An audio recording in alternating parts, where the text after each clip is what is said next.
Hard to believe, but it's already been a year. Well, to be exact, a little over, more like a year and 2 months now. I brought the thing home on September 27, 2017. It's now October 14th, Sunday, 2018. Yeah, the 27th is in the middle of the week. I go back and forth to the city every day, and then the weather was crazy, and then my family threw a party, so didn't have time till, well, today, this morning. So here it is, pretty much unchanged. It's an awesome truck. I love the truck.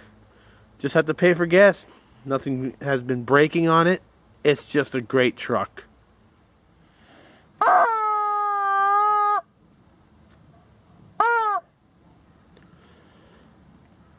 Why not?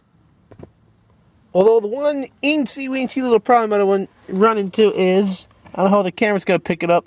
The lighting's not that good into the carpet seemed to peel back for some odd reason, but they didn't have to replace the carpet. Just put some new adhesive on it. It was good to go.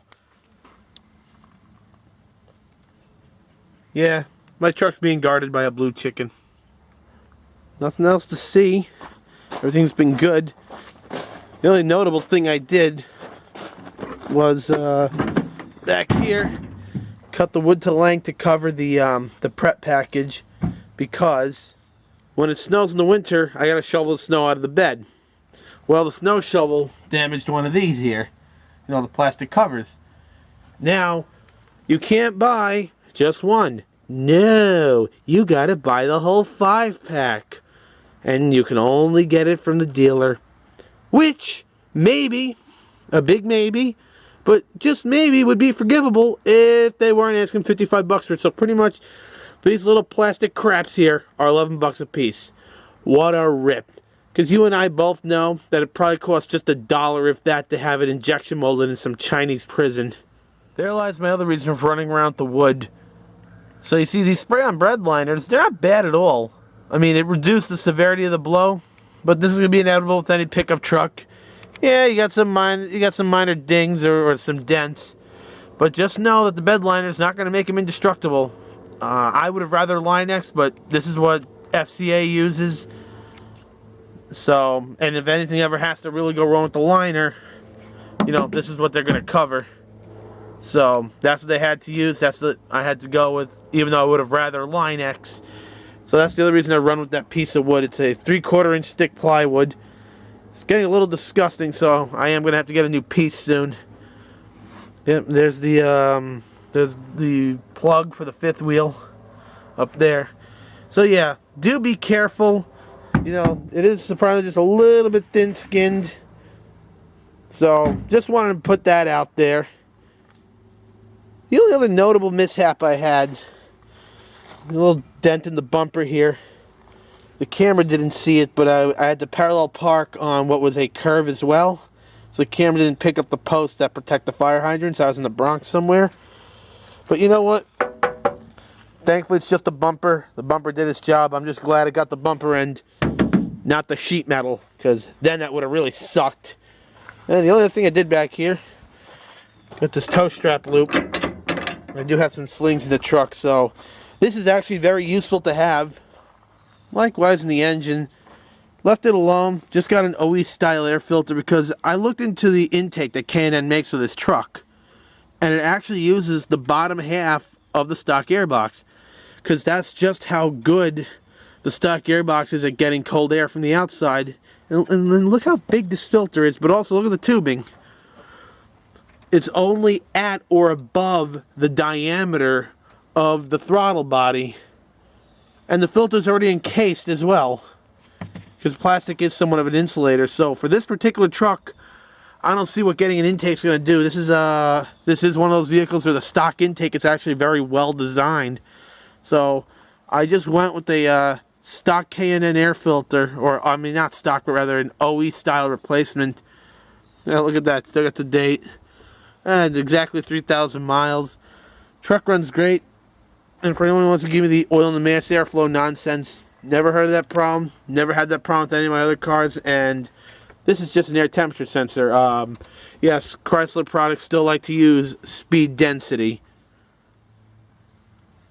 And if you come on over to the back here, yep, I had the resonator put back on because it was just that unbearable.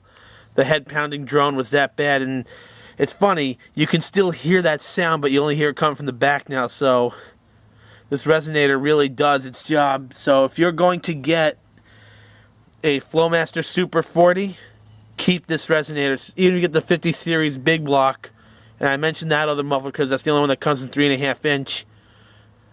This resonator was tuned for that specific engine. Oh sure, the 50 series will have resonating chambers, but they're universal in nature. This is actually tuned for this engine. So if you take it out and you get a 50 series, you're still likely to get a head-pounding drone in the truck. So just want to note that to any of my fellow Ram owners who are thinking of getting a Flowmaster. I guess the only thing I'm really critical about on the truck is the front end. So they use a solid front axle, right? But they don't have any outboard locking hubs. So all this stuff is turning all the time. Well, not exactly all of it. Now for 2013, they brought back the center axle disconnect. So at least the prop shaft is not always getting turned. And it's electronic instead of vacuum. But you're still turning your U-joints all the time. So these still have the problem of going through U-joints like Doritos. And look how they connect the axle to the truck. Why don't you put that axle on some nice leaf springs? Because the way I look at it is, you get a solid front axle for simplicity if you're still going to have a solid front axle, but that's not what Ram has done here. You know, they had all these pivotal points, right? They had all these extra points of failure. All this stuff is turning all the time. Why not just have the independent setup at this point? Maybe it'll ride a little nicer, and maybe when I hit a pothole, it won't send my spinal cord through my anus. For the side note, you can get outboard locking hubs for these, because I believe these are Dana front ends. Maybe they switch to someone else's axles later on. But the axle in question is a third party. It's not a Chrysler axle, and it's an axle that everybody makes everything for. So later on, I might do that, convert it to locking hubs. I'll just trim this out here.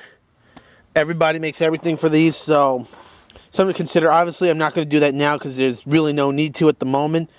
And that's going to be at least a $2,500 upgrade, and I still owe money on the truck, so that's going to be something when, you know, once the front end needs a rebuild, I'll consider that then. I've yet to review my Mopar MaxCare agreement and see what exactly is covered, what is not, so I still have to figure out how I'm going to go about that modification when I'm ready to cross that bridge. Well, that's all there is to show for now. Like I said, I got other things in the works, but my big thing at the moment is just getting the truck paid off first. And it's been a great truck. Nothing breaks on it. Of course, the trade-off is it eats gas, but so I come to find I can get away with 89. That's actually what it recommends for that particular variant of the 6.4. And if I really, really feather it, I'll get 18 on the highway. And this is with the 6.4 Hemi, with the 410 gears, with all that junk turning all the time on the front end. I've yet to see what improvement I'll get when I put the free spin kit on it, but again, that's going to be much later on down the road. So, hopefully you enjoyed it, and see you later.